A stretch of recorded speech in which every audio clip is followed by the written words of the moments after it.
சுவிட்சர்லாந்தில் அகதி தஞ்சம் கோரியிருக்கக்கூடிய ஈழத் தமிழர்களை திருப்பி அனுப்புவது தொடர்பில் சுவிட்சர்லாந்தில் இருக்கக்கூடிய அரசுக்கும் இலங்கை அரசுக்கும் இடையில் அண்மையில் ஒரு ஒப்பந்தம் கைச்சாத்தாகி இருந்தது. இந்த ஒப்பந்தத்தில் திருப்பி அனுப்புவது தொடர்பில் சுவிஸ் அரசாங்கம் எப்படியான நடைமுறையினை கையாள்வது என்பது தொடர்பிலான குழப்பங்கள் நீடித்துக் கொண்டிருக்கையில் இலங்கை சென்று திரும்பி இருக்கக்கூடிய சுவிட்சர்லாந்தினுடைய நீதி அமைச்சர் சமரூகா அவர்களுடன் சென்று வந்திருந்த 3 முதல்நிலை செயலாளர்களை இன்றைய தினம் சுவிட்சர்லாந்தில் இருக்கக்கூடிய ஜனநாயக சோசலிச கட்சியின் உறுப்பினரும் தூண் நகரசபை உறுப்பினருமான தர்ஷிகா கிருஷ்ணானந்தம் வடிவேல் அவர்கள் சந்தித்து திரும்பி இருக்கின்றார். அந்த சந்திப்பில் எப்படிப்பட்ட விடயங்கள் கலந்துரையாடப்பட்டன என்பது தொடர்பில் அறிந்து கொள்வதற்காக லங்காஸ்ரீயின் 24 இணைத்திருக்கின்றோம். வணக்கம் தர்ஷிகா. வணக்கம் தமிழரசு. இன்றைய தினம் நீங்கள் முக்கிய உறுப்பினர்களை சந்தித்திருக்கின்றீர்கள். யார் யாரை சந்தித்தீர்கள்?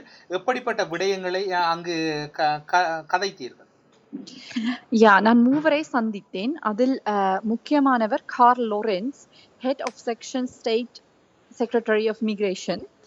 மற்றும் ஒருவர் மிகால் மோர்ஸ், அவர் section North Africa, Middle East and South ஏசியாவுக்கு மிக்ரேஷனில் பொறுப்பானவர். மற்றவர் ஒரு பெண்மணி ஒல்கா ஆந்திரேஸ், டெஸ்க் ஆஃபீஸர். அவரும் மிக்ரேஷனுக்கு சம்பந்தமான பொறுப்பாளர். இவை 3 நான் சந்தித்தேன். இவர்களுடன் நீங்கள் எந்த விடயங்களை முதன்மைப்படுத்தி கருத்துக்களை முன்வைத்தீர்கள்? நான் இந்த ஒப்பந்தம் சார்ந்துதான் பேச சென்றேன். அங்கு செல்கையில் நான் இலங்கைக்கு நீங்க கடந்த அக்டோபர் மாதம் போயிருந்தீர்கள்.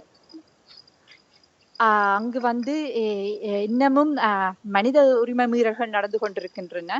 மனித உரிமை மீறல் நடந்ததுக்கு எந்தவித பதிலும் எங்களுக்கு கிடைக்கவில்லை. பெண்கள் இன்னமும் பாதிக்கப்பட்ட நிலைமையில் இருக்கிறார்கள். மற்றது மக்கள் அங்கு இன்னும் காணாம போய்கொண்டிருக்கிறார்கள்.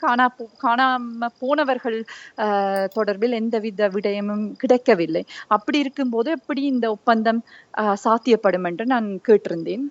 அவர்கள் கூறுகையில் இவ்வாறு கூறியிருந்தார்கள். 1994 ஆண்டிலிருந்தே இப்படி ஒரு ஒப்பந்தம் நடைமுறையில் இருக்கிறதாம். அதாவது ஸ்ரீலங்காவுக்கும் இலங்கைக்கும் சுவிஸ் நாட்டுக்கும் எல்லா நாடுகளுக்கும் இருக்கிற ஒப்பந்தம் தான் இதுவும் என்று கூறியிருக்கிறார்கள். இப்படி இருந்தால்தான் தாங்களும் ஒரு நாட்டை கண்காணிக்கிறதுக்கு ஒரு வாய்ப்பு என்று கூறியிருக்கிறார்கள்.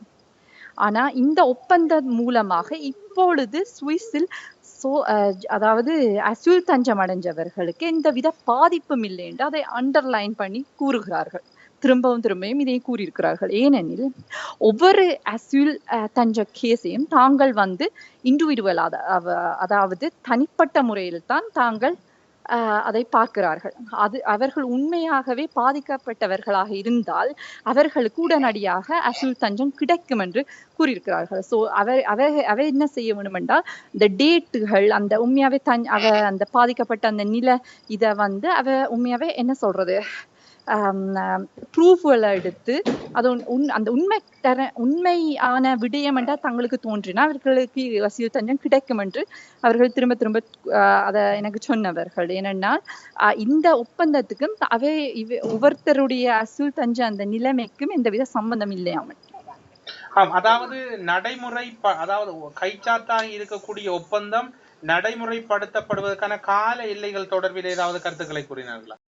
கால எல்லை அதை இப்ப போய் அவர்கள் ஒப்பந்தம் செய்து வந்திருக்கிறார்களே தவிர இலங்கையில் இருந்து அந்த ஒப்பந்தம் அந்த அந்த ரீசைன் பண்ணி இங்க இன்னும் சேரவில்லை.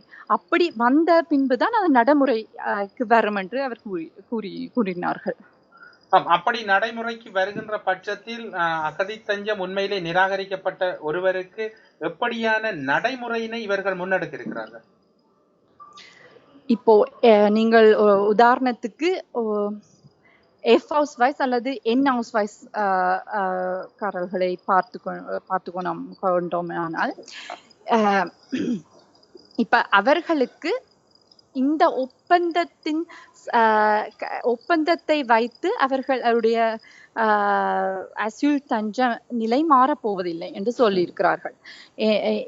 இப்பொழுது திரும்பி அனுப்பப்பட வேண்டியவர்கள், அதாவது ஒருத்தருக்கு உண்மையாவே அசியூல் தஞ்சம் கிடைக்கவில்லை என்றால் அவருக்கும் கன விதமான உதவிகளை தாங்கள் செய்து அங்கு போய் ஒரு தொழிலை உருவாக்கக்கூடிய ஒரு நிலையை ஏற்பாடு பண்ணி பின்புதான் திரும்பி அனுப்புவார்கள் என்று இந்த சந்திப்பில் எனக்கு கூறினார்கள்.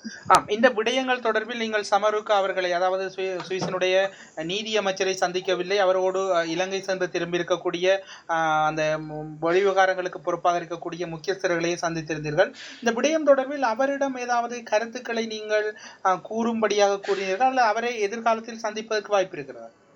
அவர்கள் இதை என்ன சொல்றது வரவேற்கிறார்கள். ஏனென்றால் இது ஒரு ஃப்ரீ டைமையும் இதையும் நான் ஸ்பெண்ட் பண்ணி, அதாவது என்னுடைய மக்களுக்கு, என்னுடைய தமிழ் மக்களுக்கு, என்னிடம் தங்கள் கஷ்டத்தையும் தங்கள் பயத்தையும் தெரிவித்த அண்ணாமார் தம்பிமார்களுக்காகத்தான் நான் இன்று அங்கு சென்றிருந்தேன். நான் அவர்களுக்கு ஒரு விடயத்தை நான் தெரிவிக்க விரும்புகிறேன். என்னென்றால் நான் ஒரு சுவிஸ் அரசியல்வாதி தவிர ஒரு சட்டத்தரணி இல்லை. உங்களுடைய கேஸுகளை நான் எடுத்து நடத்த முடியாது.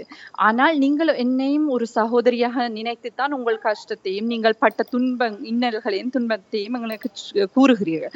நான் உங்களுக்கு ஒரு டிப்பு தர முடியும். என்னென்றால், நீங்கள் ஒரு நல்ல சட்டத்தரணி, அதாவது பேர்னில் ஒரு பேர் போன சட்டத்தரணி இருக்கிறார். அதுவும் அவர் முக்கியமாக எங்கள் இலங்கை விடயத்தில் ரொம்பவே விடயத்தை அறிந்தவர். அவருடைய விவரங்களை நீங்கள் என்னை தொடர்பு கொண்டால் நான் தருவேன். நீங்க அந்த சட்டத்தரணிகிட்ட போங்க. உங்களுக்கு நீங்க என்ன செய்ய வேணுமெண்டா, முதல் நீங்க சேமிக்க வேண்டிய விஷயங்கள், நீங்க உண்மையாவே இந்த காலகட்டத்துல நான் உண்மையா பாதிக்கப்பட்ட நான் இந்த கஷ்டப்பட்ட நான் என்று சொன்னால் போதாது. அதுக்கெல்லாம் முதல் ஆதாரங்களை சேமிக்கணும். அந்த ஆதாரங்களை சேமித்து கொண்டு அந்த சட்டத்தரணியிடம் செல்லுமாறு நான் கேட்டுக்கொள்கின்றேன். அதற்கு மேலதிகமாக தற்போது இருக்கக்கூடிய நிலைமையில் சுவிஸ் அரசு ஈழத்தமிழர்கள் மீது இலங்கையின் இடம்பெறுகின்ற நிலைமைகளை அடிப்படையாக வைத்து முடிவுகள் எடுக்குமா, அல்லது இலங்கை அரசுக்கு சார்பான முடிவுகளை எடுக்குமா? அவர்கள் எனக்கு திரும்ப திரும்ப கூறியது இதுதான். தாங்கள் கண்காணித்து கொண்டுதான் இருக்கிறார்கள். தாங்கள் சென்றிருந்தாலும் இலங்கையில் இப்பொழுது ஒரு சாதாரணமான நிலை வந்துவிட்டது, இப்பொழுது எல்லோரும் ஒன்றுணைந்து வாழ்கிறார்கள், நல்ல ஒரு நிலைமை என்று தாங்கள் அதை கூறவில்லையா. அது தங்களுக்கு திட்ட தெளிவாக விளங்குது என்று சொல்லுகிறார்கள். இப்பொழுது ஒரு தொடக்கம், அது ஒரு ஆரம்பம். அந்த ஆரம்பத்துக்கு தாங்கள் ஒரு சான்ஸை கொடுக்கிறார்கள். லங்காஸ்ரீ 24 இணைந்து கொண்டு அங்கு இடம்பெற்ற விவரங்கள் அல்லது அந்த சந்திப்பின் பிரதிபலிப்புகள் தொடர்பில் விரிவாக விளக்கம் அளித்தமைக்காக நன்றிகளோடு விடைபெறுகிறோம். நன்றி, வணக்கம். நன்றி, வணக்கம்.